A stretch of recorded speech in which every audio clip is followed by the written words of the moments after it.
श्री गुरु चरित्र अध्याय 4। श्री गणेशाय नमः। श्री सरस्वत्यै नमः। श्री गुरुभ्यो नमः। श्री कुलदेवतायै नमः। श्रीपाद श्री वल्लभ श्री नरसिंह सरस्वती नमः। दत्तात्रेय गुरुभ्यो नमः।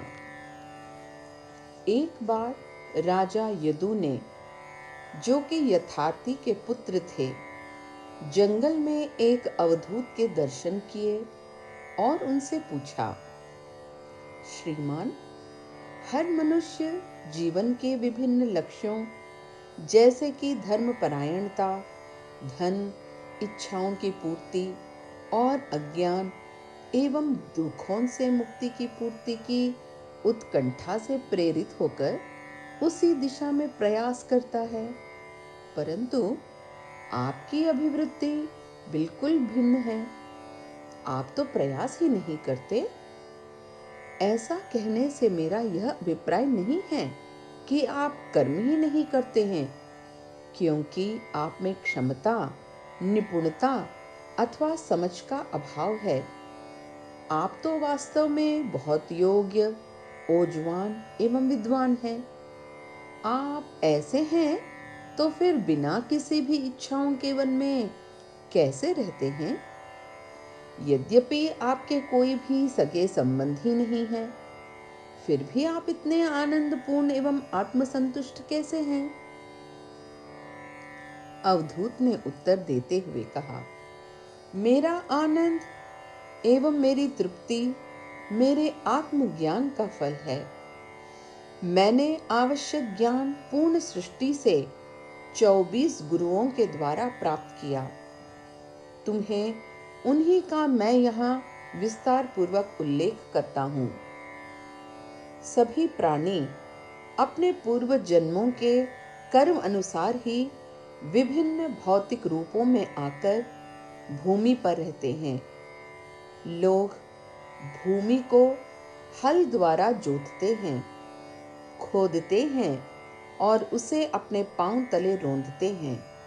उस पर अग्नि प्रज्वलित करते हैं, परंतु फिर भी वह अडिग रहती है और जरा से भी विचलित नहीं होती। दूसरी ओर वह सभी प्राणियों को भोजन एवं आश्रय देती है। इसे देखकर मैंने यह शिक्षा प्राप्त की कि एक ज्ञानी मनुष्य को अपने प्रेम, धैर्य एवं धर्मपरायणता के व्रत से कभी भी किसी भी परिस्थिति में विचलित नहीं होना चाहिए। इसी भूमि पर पहाड़ों की शिखाएं हैं, जहां तीर्थ स्थान बसे हुए हैं, और यहीं पर घने जंगल भी हैं, जो कि सर्व कल्याण के लिए वर्षा ऋतु को भेजते हैं। विभिन्न गुफाओं में भिन्न भिन्न प्राणियों का निवास है। बहुत सी नदियों, जो कि मानव कल्याण के लिए अति आवश्यक है, की उत्पत्ति भी पहाड़ों से ही होती है। पत्थर एवं मिट्टी, जो कि घरों, महलों एवं किलों के निर्माण में प्रयोग होते हैं, वे भी हमें पहाड़ों से ही मिलते हैं। इन्हीं पर्वतों की शिखाएं ध्यान, चिंतन एवं मनन करने के लिए सौहार्दपूर्ण है, जिसके द्वारा मनुष्य अपने जीवन के लक्ष्य की प्राप्ति कर सकता है। इस प्रकार पर्वत केवल दूसरों के भौतिक एवं आध्यात्मिक कल्याण के लिए अपने अस्तित्व में रहते हैं। इससे मुझे यह सीख मिली है कि ज्ञानी पुरुष को अपना जीवन दूसरों के कल्याण के लिए समर्पित कर देना चाहिए। भूमि अपने पर्वतों सहित मेरी प्रथम गुरु हैं। मैंने यह अवलोकन किया कि वायु अपने आप में पवित्र एवं गंधहीन होती है। वह सुगंधित एवं दुर्गंधित पदार्थों पर किसी भेदभाव अथवा अधिमान्यता के एक समान बहती है। यद्यपि कुछ क्षण के लिए ऐसा लगता है कि वह अपने वातावरण की गंध ले लेती है, परंतु कुछ ही समय के बाद अपने पुरातन गुणों को व्यक्त करती है। इसी से मुझे यह शिक्षा प्राप्त हुई कि मनुष्यों को भी ऐसे ही रहना चाहिए। एक आध्यात्मिक महत्वाकांक्षी को इसी प्रकार संसार की द्वैतताओं अर्थात सुख और दुख और इंद्रियों के पदार्थों से प्रभावित हुए बिना रहना चाहिए। उसे अपने हृदय की भावनाओं और अपनी वाणी को व्यर्थ पदार्थों के प्रदूषण से बचाना चाहिए। जैसे कि वायु अपने संपर्क में आने वाले पदार्थों के कुछ ही गुण लेती है, उसी प्रकार एक योगी को उतना ही भोजन ग्रहण करना चाहिए जितना कि उसकी आत्मा और शरीर को साथ रखने के लिए अनिवार्य है। वायु कुछ देर बहती है और कभी-कभी विडोलित भी हो जाए, शीघ्र ही शांत हो जाती है। इसी प्रकार एक योगी को जीवन संघर्ष के मध्य में रहते हुए भी आंतरिक शांति प्राप्त करने का प्रयास करना चाहिए। जैसा कि मैंने यह सब वायु का अवलोकन करने से सीखा है, इसीलिए मैं वायु को अपना दूसरा गुरु मानता हूँ।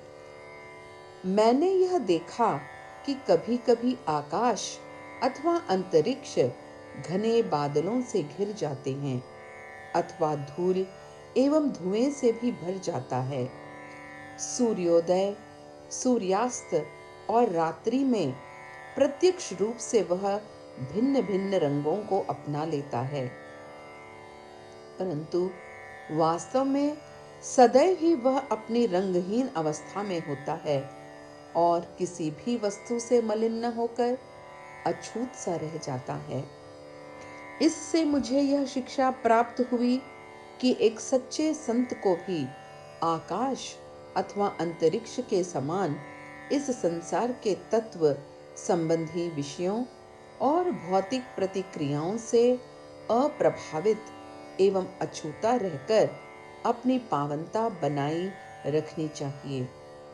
उसका आंतरिक जीवन अंतरिक्ष के समान विषयों, वस्तुओं एवं घटनाओं के प्रति प्रतिक्रियाओं से सदैव पूर्ण रूप से मुक्त होना चाहिए। कभी-कभी ऐसा प्रतीत होता है कि बहुत सी वस्तुएं आकाश को विभिन्न मंडलों में विभाजित करती है, परंतु वह तो वास्तव में अविभाजित सात्यक है। हमारी आत्मा का यथार्थ स्वरूप भी ऐसा ही है। हमारी आत्मा की तरह आकाश अथवा अंतरिक्ष भी सर्वव्यापक हैं। इस प्रकार मैंने आकाश अथवा अंतरिक्ष को अपना तीसरा गुरु माना है। मेरा चौथा गुरु अग्नि है। कभी-कभी वह धधकती हुई ज्वाला के रूप में प्रकट होती है और कभी-कभी अंतर्दहन अंगारों के रूप में विभूति से ढकी हुई प्रकट होती है। वास्तव में वह सभी तत्वों में अंतर्निहित ऊर्जा के रूप में सदैव विद्यमान रहती है। अपने इसी रूप में वह सर्वव्यापक है। जब कोई व्यक्ति सूखी लकड़ियों को जलाकर अग्नि पूजा करता है, तो वह वही साधारण अग्नि आहुति देने वाले व्यक्ति के पापों को जलाकर अग्नि देवता के रूप में प्रकट होती है। अग्नि हर व्यक्ति का चढ़ावा या आहुति बिना किसी भेदभाव के अपने में स्वीकार कर लेती है और उसके पापों को जला देती है। ऐसा करने पर भी वह किसी भी व्यक्ति के पापों से दूषित नहीं होती है और अग्निदेव के रूप में अपनी पावनता एवं शुद्धता बनाए रखती है।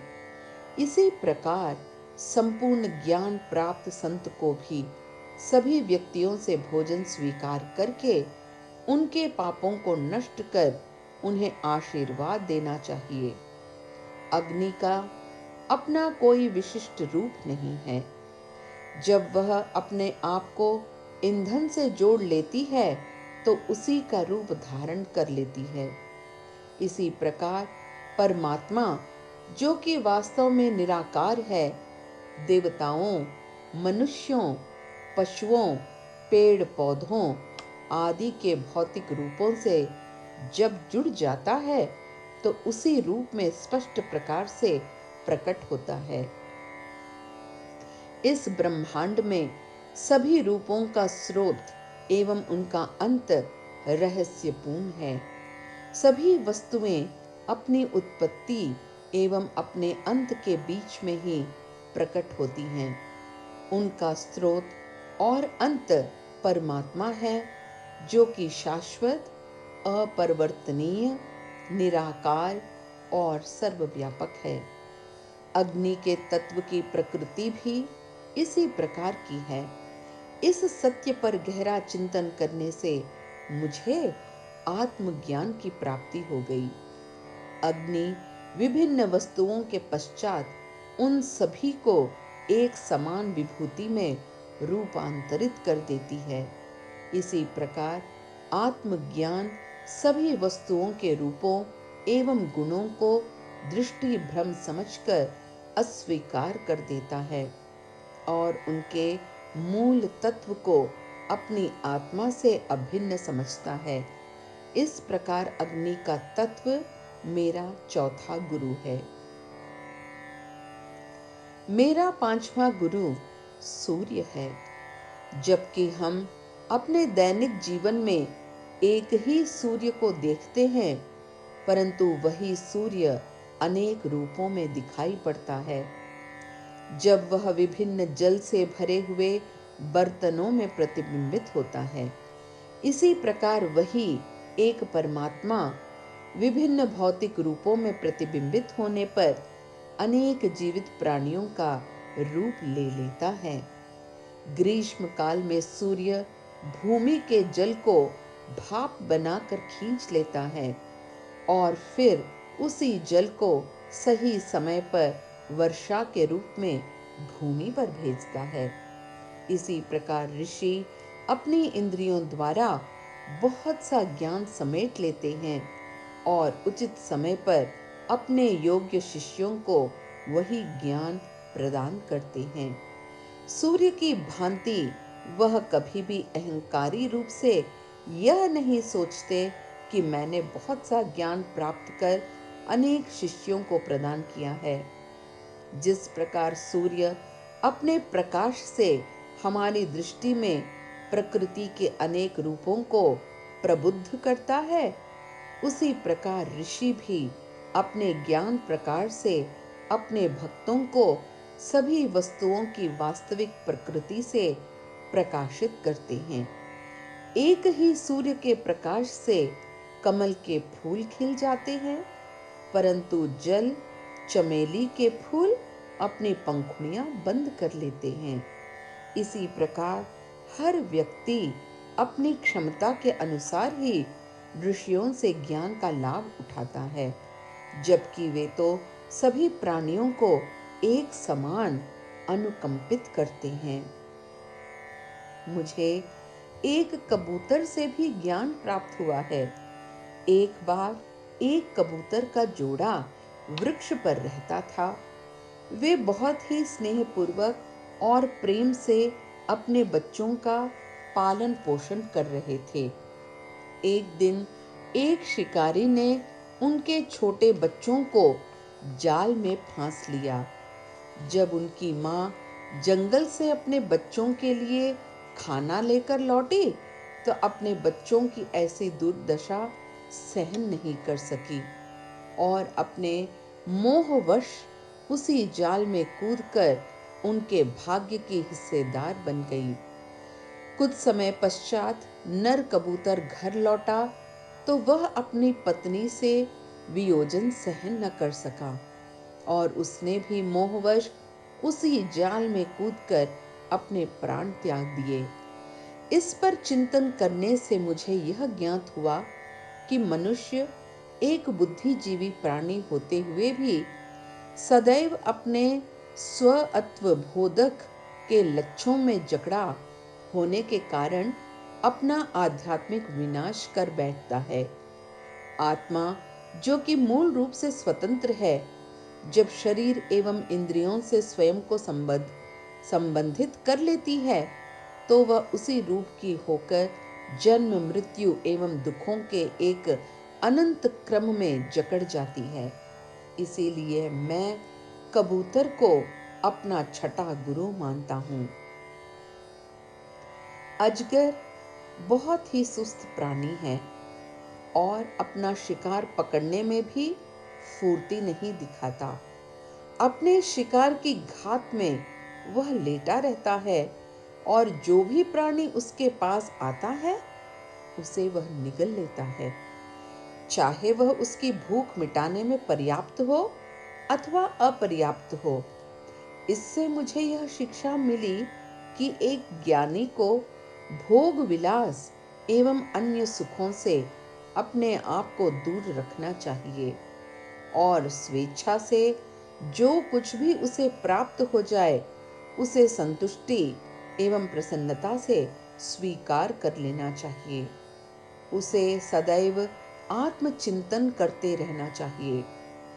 अजगर की तरह उसे निद्रा एवं जागरूक अवस्था को त्याग कर निरंतर आत्मचिंतन में लीन रहना चाहिए। यद्यपि उसे ईश्वर ने मजबूत शरीर प्रदान किया है, फिर भी उसे उन सभी क्रियाओं से स्वयं को दूर रखना चाहिए जो कि अभिकरण के ज्ञातपन से गुणयुक्त हो और किसी फल की इच्छा से ओतप्रोत हो। उसे अपने समस्त इंद्रियों से अपनी अवबोधन की शक्ति को हटाकर उसे पूर्ण रूप से आत्मा पर केंद्रित कर देना चाहिए। अजगर की भांति उसे शुद्धता एवं अशुद्धता को ध्यान में नहीं लाना चाहिए और उसी की भांति स्वयं को मानवों की घुसपैठी से दूर रखकर स्वच्छ आंतरिक आत्मचिंतन में निमग्न रहना चाहिए। इस प्रकार अजगर मेरा सातवां गुरु है। समुद्र की अद्भुत प्रकृति को देखकर मुझे बहुत ज्ञान प्राप्त हुआ। उसमें चाहे कितनी ही अतिरेक नदियां समाविष्ट हो जाएं, तो भी उसका स्तर वैसा ही बना रहता है। इसी प्रकार ग्रीष्म काल में जब नदियां सूख जाती हैं, तो भी उनके स्तर में तिनके सा भी अंतर नहीं आता। इसी प्रकार एक ज्ञानी संत जीवन के सुखों से प्रफुल्लित नहीं होता और ना ही दुखों से उदास होता है। जिस प्रकार समुद्र अपने किनारे की अवसीमा का उल्लंघन नहीं करता, उसी प्रकार ज्ञानी महात्मा भी अपने मनोभाव के दबाव में उच्च नैतिक मूल्यों का कभी भी अतिक्रमण नहीं करता। समुद्र की तरह वह अजेय है और कभी भी विचलित नहीं होता। अथाह समुद्र की भांति एक ज्ञानी संत की वास्तविक प्रकृति की गहराई को भी आसानी से नहीं समझा जा सकता। समुद्र कभी भी अपने मूल्यवान मोतियों को बाहर नहीं फेंकता और ना ही अपने अंदर वह अधिक समय तक बेकार की सामग्री को रहने देता है। इसी प्रकार एक संत भी अपने प्राकृतिक गुणों का कभी त्याग नहीं करता और ना ही कभी अपनी प्रकृति में किसी की बुराई को रेंगने देता है। इसी प्रकार की शिक्षा देने वाला समुद्र मेरा आठवां गुरु है। मैंने बहुत बार प्रेक्षण किया है कि पतंगा अग्नि की ओर आकर्षित होता है और फिर उसी में कूदकर अपने प्राण त्याग देता है। इसी प्रकार एक अज्ञानी व्यक्ति भी इंद्रियों के भ्रमात्मक सुखों अर्थात आनंद के प्रलोभन में इस जीवन और मृत्यु के चक्कर में निरंतर फंस जाता है। उसके दुष्कर्मों का प्रभाव उसे आध्यात्मिक सीढ़ी से गिराकर नीचे की ओर ले जाता है। दूसरी ओर एक ज्ञानी व्यक्ति को जब ज्ञान की अग्नि की एक झलक भी मिल जाती है तो वह सब कुछ त्याग कर उसमें कूदकर अपने सीमित जीव होने के दृष्टि भ्रम को जला डालता है। इस प्रकार पतंगा मेरा नवा गुरु है। हाथी मेरा अगला गुरु है। मनुष्य जंगल में नकली मादा हाथी का पुतला खड़ा करते हैं, जिसे देखकर जंगली हाथी वासना से प्रेरित हो जाता है और उसकी ओर बढ़ता है। तभी चालाक मनुष्य उसे निपुणता से बेड़ियों में जकड़ लेते हैं। कभी कभी जब नर हाथी वास्तव की मादा हाथी को ढूंढ लेता है तो भी उसे दूसरे नर हाथियों की चुनौती का सामना करना पड़ता है और कभी कभी वह लड़ाई में मारा भी जाता है। इस प्रकार स्त्रियों के प्रति प्रेमांधता रखते हुए रावण और दुर्योधन जैसे दुष्ट राजाओं का विनाश हुआ। मुक्ति की खोज में लगे हुए जीवों को वासनाओं से सदैव दूर रहना चाहिए।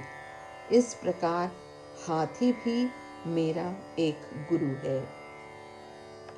चींटी बहुत मात्रा में खाद्य पदार्थों का संचय कर लेती है, जिसका ना तो वह स्वयं भोग करती है और ना ही अन्य किसी प्राणी को दान में देती है।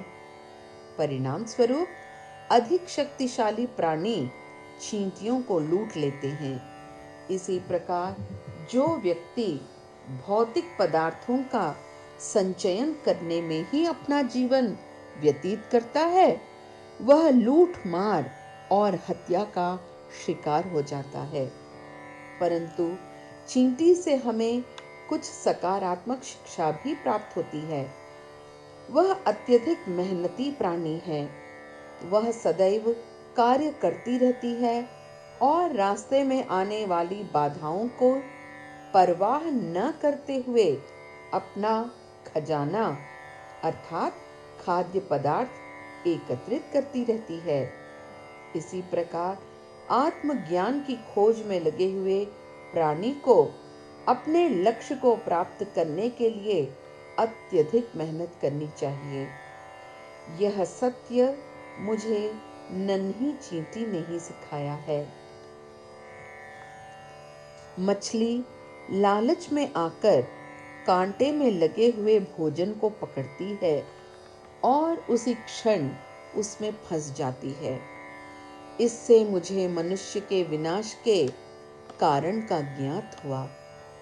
स्वादिष्ट भोजन की लालसा मनुष्य के विनाश का कारण बन जाती है। इसलिए विवेकशील प्राणी को अपने जीवन के पोषण के लिए अपनी जिह्वा के स्वाद को छोड़कर केवल पौष्टिक भोजन ही ग्रहण करना चाहिए। तालू पर विजय प्राप्त करने से मनुष्य सब पर विजय प्राप्त कर लेता है। इसके अतिरिक्त मछली में एक सकारात्मक लक्षण भी है। वह कभी भी अपना घर अर्थात पानी को नहीं छोड़ती। इसी प्रकार मनुष्य को अपने वास्तविक आत्म स्वरूप को कभी नहीं भूलना चाहिए। मेरा 13वां गुरु, जिसने मुझे आत्म जागृति प्रदान की, पिंगला नाम की वेश्या है। एक दिन वह विशिष्ट ग्राहक, जो कि उसे बहुत धन देने वाला था, के इंतजार में देर रात तक बैठी रही। जब वह नहीं आया तो उसका मोह भंग हो गया और वह सोचने लगी कि हाय, मैं कितनी मूर्ख हूँ। अपनी दिव्य आत्मा, जो कि परमानंद स्वरूप है, को भूलकर मैं एक विलासी पुरुष, जो कि मेरी वासना और लोभ को प्रेरित करता है और मुझ पर असहनीय यातनाएं व्यथित करता है, मैं उसी का इंतजार कर रही थी। आज से मैं अपने आप को आत्मज्ञान की ओर प्रेरित करूंगी और ईश्वर से एक होकर शाश्वत आनंद को प्राप्त करूंगी। इस प्रकार के पश्चाताप से उसे अत्यंत प्रसन्नता हुई। उसके सुस्पष्ट तात्पर्य को समझने के साथ साथ मुझे एक और बात भी समझ में आई कि एक आध्यात्मिक आकांक्षी को नीचे स्तर की आध्यात्मिक शक्तियां, जो कि साधना के साथ साथ आ जाती हैं, के प्रलोभन से बचना चाहिए। मुझे यह भी शिक्षा मिली कि किसी भी स्तर पर दूसरों के हाथ से वस्तुओं के मिलने का लालच दुखों के बीज बो देता है। इनके त्याग से ही मनुष्य को असीमित आनंद की अनुभूति होती है। एक बार मैंने एक बाण निर्माता, जो कि बाण बनाने में निमग्न था, का अवलोकन किया। वह बाण के निर्माण कार्य में इतना तल्लीन और अपने वातावरण से इतना विस्मरणशील था कि समीप गुजरने वाली राजा की शोभा यात्रा पर भी उसका ध्यान नहीं गया। इस दृश्य से मुझे इस परम सत्य का ज्ञान हुआ कि इस प्रकार की एक निष्ठता एवं तल्लीनता से जो आत्मचिंतन में मग्न रहता है, वह स्वैच्छिकता से संसार के तुच्छ प्रलोभनों का निराकरण कर सकता है। यह वही आध्यात्मिक अनुशासन का एकमात्र रहस्य है। इस प्रकार बाण निर्माता मेरा 14वां गुरु है। इसी प्रकार मैंने देखा कि छोटे बालक एवं बालिकाएं सदैव विनोदी एवं चिंता मुक्त रहते हैं। उन्हें मान अपमान का ज्ञान नहीं होता। वे किसी के प्रति दुर्भाव अथवा ईर्ष्या नहीं रखते। उन्हें यह भी ज्ञात नहीं होता कि क्या उनका है अथवा क्या दूसरों का है।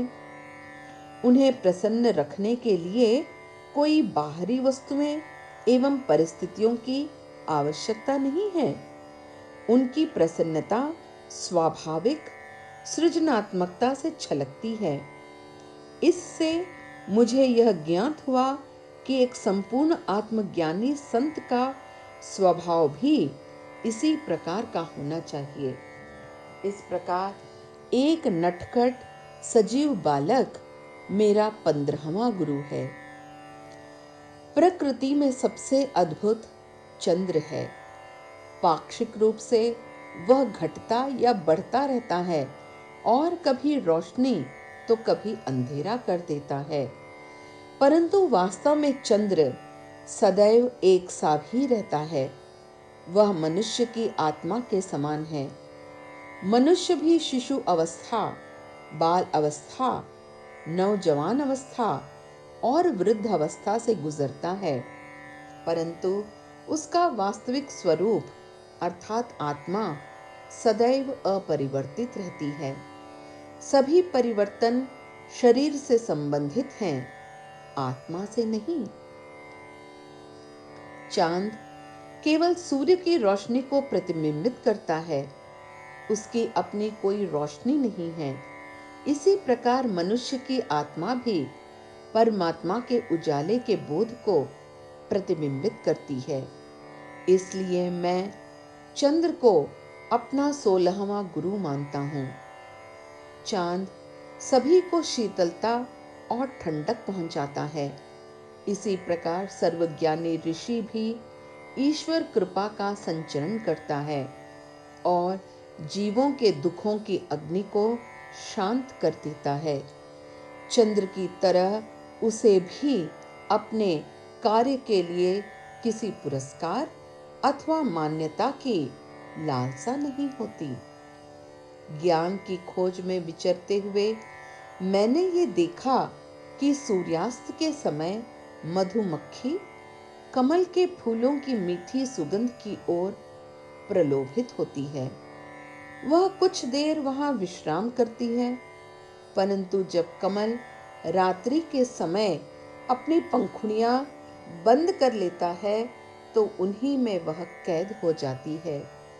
इसी प्रकार भ्रमण करने वाला संत यदि ज्ञानी और विवेकी नहीं है, तो वो भी अपने स्नेही भक्तों के स्वादिष्ट व्यंजनों एवं अन्य वस्तुएं जो कि वह प्रेम पूर्वक अर्पित करते हैं के प्रलोभन में आकर उनके अनुनय पर उन्हीं के घरों में ठहर जाते हैं। इस प्रकार वह भोग विलास के वशीभूत हो जाते हैं। इसीलिए सन्यासियों को ध्यान पूर्वक केवल वे सब ही स्वीकार करना चाहिए जो कि उनके जीवित रहने के लिए अनिवार्य हैं, और अपने गृहस्थ भक्तों को अधिक कष्ट नहीं देना चाहिए। उन्हें यह नियम बना लेना चाहिए कि वह कभी भी एक स्थान पर अधिक समय के लिए नहीं ठहरेंगे। इसके अतिरिक्त मधुमक्खियां एक फूल से दूसरे फूल पर जाती हैं और उसे बिना क्षति पहुंचाए उसमें से मधु निकाल लेती हैं। इसी प्रकार एक आध्यात्मिक जिज्ञासु को सभी धार्मिक ग्रंथों का अध्ययन करके वह ही अपनाना चाहिए जो कि उसके आध्यात्मिक विकास के लिए अनिवार्य है, और अपने पांडित्य होने के सभी दावों को छोड़ देना चाहिए। मधुमक्खी ना तो अपने मधु का स्वयं उपयोग करती है और ना ही किसी और को देती है। परिणाम स्वरूप शहद बेचने वाला उसका सारा मधु चुरा लेता है।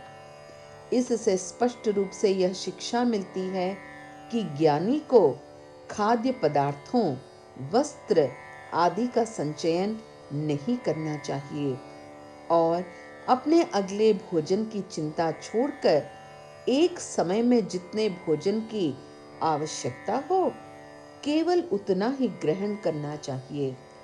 ऐसी शिक्षा मुझे मेरे 17वें गुरु अर्थात मधुमक्खी से मिली। ऐसा कहा जाता है कि मृग संगीत के बहुत प्रेमी होते हैं और शिकारी उनका शिकार करने के लिए संगीत का प्रयोग करते हैं। इससे मुझे यह शिक्षा प्राप्त हुई कि एक आध्यात्मिक जिज्ञासु जिसे लोकपरक संगीत से प्रेम है, वह शीघ्र ही काम वासना और इंद्रिय सुख का शिकार हो जाएगा, और जो भी आध्यात्मिक प्रगति हुई है वह नष्ट हो जाएगी। ऋषि यारंग की ऐसी ही कहानी है। मृग जिससे मुझे यह शिक्षा प्राप्त हुई मेरा 18वां गुरु है। शिकार करने वाला पक्षी मेरा 19वां गुरु है। एक दिन मैंने उसे मृत चूहे को ले जाते हुए देखा। बहुत सी चिड़ियों और चीलों ने भी उसे देखा और शिकार छीनने के प्रयास में कभी उसके सिर पर और कभी उसके पंखों पर चोंच मारकर उसे सताने लगी। वह चिड़िया बहुत ही पीड़ित हुई। आखिरकार थक कर उसने शिकार को छोड़ दिया और दूसरे पक्षियों ने झपट्टा मारकर उसे छीन लिया। शिकार छिन जाने के बाद उस चिड़िया ने खामोशी से पेड़ के ऊपर बसेरा डाल दिया और राहत की सांस ली। इससे मुझे यह शिक्षा प्राप्त हुई कि जो मनुष्य सांसारिक सुखों के पीछे भागता रहता है वह शीघ्र ही दूसरे मनुष्यों, वह भी जो सुखों के पीछे भाग रहे हैं, से टकराता है और संघर्ष एवं प्रतिरोध का सामना करता है। यदि वह सांसारिक वस्तुओं के प्रति अपनी लालसाओं पर विजय प्राप्त कर लेता है तो जीवन के बहुत से दुखों से मुक्ति प्राप्त कर सकता है। मुझे ऐसा ज्ञान हुआ कि संसार में शांति का यही एक मार्ग है। एक बार मैंने एक परिवार को कुंवारी कन्या के घर अपने लड़के के लिए उसका हाथ मांगने हेतु जाते हुए देखा। उस समय कन्या की मां घर पर नहीं थी। कन्या को स्वयं ही मेहमानों का नाश्ता परोसना था, इसीलिए वह काम में जुट गई और मूसल से अनाज को कूटने लगी। उसके हाथ की चूड़ियां एक दूसरे से टकरा टकरा कर आवाज करने लगी। तभी कन्या ने सोचा कि अतिथि चूड़ियों की आवाज सुनकर उसे इतना कष्ट देने के लिए दुखी हो जाएंगे। एक हिंदू नारी होने के नाते उससे सारी चूड़ियां उतारने की अपेक्षा नहीं की जा सकती थी। इसीलिए उसने केवल दो दो चूड़ियां दोनों हाथों में छोड़कर बाकी सब उतार दी। फिर भी वह आवाज करने लगी। तब उसने एक एक चूड़ी और उतार दी और फिर आराम से निश्चिंत होकर अपना कार्य पूर्ण किया। इसी प्रकार जब बहुत से आध्यात्मिक जिज्ञासु एक स्थान पर रहेंगे तो बहुत सी बेकार बातें करने लगेंगे और एकाग्रता से साधना में ध्यान नहीं लगा पाएंगे। दो जिज्ञासु होंगे तो भी यही परिणाम होगा। केवल एकांत में ही जिज्ञासु परिश्रम पूर्वक अपनी साधना में एकाग्रता से जुट सकता है। यह जानते हुए मैंने एकांत को अपनाया। इस प्रकार कुंवारी कन्या मेरी 20वीं गुरु है। मैंने यह देखा कि सर्प अपने लिए कभी भी निवास स्थान नहीं बनाता। जब दीमक अपने लिए निवास का निर्माण करती है तो सर्प आकर उसमें डेरा डाल देता है। इसी प्रकार दुनिया लोगों को अपने घर बनाने में बहुत से कष्ट उठाने पड़ते हैं, जबकि सन्यासी को ऐसा कुछ भी नहीं करना पड़ता। सांसारिक लोग मठों का निर्माण करते हैं और सन्यासी उसमें अथवा टूटे फूटे मंदिरों अथवा किसी वृक्ष की छाया में जाकर निवास करने लगते हैं और स्वतात्मकता के जाल का परिहार करते हैं। जैसे सर्प की जीवनचर्या एक साधारण व्यक्ति के लिए रहस्यपूर्ण है, उसी प्रकार एक योगी को अपनी आध्यात्मिक क्रियाएं सांसारिक व्यक्तियों की उत्सुक नजरों से बचा कर रखनी चाहिए। तभी वह बिना किसी बाधा के कार्य कर सकता है। जिस प्रकार सर्प विमोचन कर अपनी पुरानी खाल निकाल फेंकता है, उसी प्रकार योगी अपने जीवन के अंत में सोच विचार से अपने आत्म स्वरूप की पूर्ण चेतना में मृत्यु के प्रतिभास से निर्भीक होकर अपना शरीर ऐसे त्यागता है जैसे कि वह अपने पुराने वस्त्र त्याग कर नए वस्त्र ग्रहण कर रहा हो। यह ज्ञान मुझे मेरे 21वें गुरु से प्राप्त हुआ। मेरा अगला गुरु मकड़ी है। वह अपना जाल उसी तरल पदार्थ से बुनती है जिसका कि वह वमन करती है। कुछ समय बाद वह जाल फिर से अपने में ही समेट लेती है।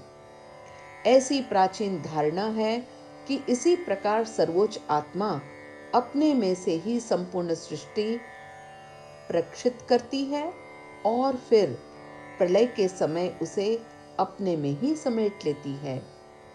एक व्यक्तिगत आत्मा भी स्वयं में इंद्रियों और मन की छाप अंकित किए हुए होती है और मनुष्य अथवा किसी भी प्राणी के रूप में जन्म लेते हुए वह ज्ञानेंद्रिय के रूप में क्रिया करने वाले अंगों एवं शरीर के रूप में प्रक्षिप्त होती है। अपनी अंतर्हित प्रवृत्तियों के अनुकूल हर प्राणी अपने जीवन यापन के साधन एवं पदार्थ जुटाता है। अपने जीवन काल के अंत में वही आत्मा एक बार फिर अपनी ज्ञानेंद्रियां, मन और अंतर्निहित प्रवृत्तियों को मृत्यु के समय अपने में ही समेट लेती है। यह शिक्षा मुझे मकड़ी से ही प्राप्त हुई है। सूंडी अर्थात इल्ली भी मेरी एक गुरु है। ततैया अपनी सूंडी को सुरक्षित कोने में ले जाकर उसे घोंसले में बंद करके भिन भिनाती रहती है। नन्ही सूंडी निरंतर गुंजन से डरकर उस भिन भिन भिनाती हुई ततैया से अर्थात अपनी माँ के सिवाय कुछ भी नहीं सोच सकती। इस तरह अपनी माँ के निरंतर चिंतन से शीघ्र ही नन्ही सूंडी भी ततैया बन जाती है। इसी प्रकार एक सच्चा शिष्य भी अपने गुरु की आध्यात्मिक उत्कृष्टता से इतना प्रभावित होता है कि उसे किसी भी वस्तु एवं व्यक्ति का ध्यान नहीं रहता। अपने गुरु पर इसी प्रकार के चिंतन द्वारा वह स्वयं भी शीघ्र ही एक आध्यात्मिक गुरु के रूप में खिल उठता है। इस तरह सूंडी मेरी 23वीं गुरु है। जल मेरा 24वां गुरु है। मैंने यह अवलोकन किया है कि जल हर प्राणी की प्यास बुझाकर उसे ठंडक पहुंचाता है और असंख्य वृक्षों और पौधों को भी जीवित रखता है। वह सबकी सेवा करते हुए भी अहंकार रहित है। दूसरी ओर वह नम्रता पूर्वक सबसे निम्न स्थान की ओर बहता है। एक पूर्ण संत को भी इसी प्रकार अपनी शरण में आए हुए प्रत्येक प्राणी को स्वास्थ्य, शांति और आह्लाद प्रदान करते हुए उनकी सेवा करनी चाहिए और ईश्वर द्वारा निर्मित सभी प्राणियों से नम्रता पूर्वक व्यवहार करना चाहिए। इस प्रकार बहुत विनम्रता एवं श्रद्धा से ईश्वर की संपूर्ण सृष्टि को मैंने गुरु मानकर ज्ञान प्राप्त किया और बहुत धैर्यता से अपने आध्यात्मिक जागृति के लक्ष्य को प्राप्त किया। इति श्री चतुर्थो अध्यायः। श्री दत्ताय गुरुवे नमः। श्रीपाद श्री वल्लभाय नमः। श्री नरसिंह सरस्वत्यै नमः।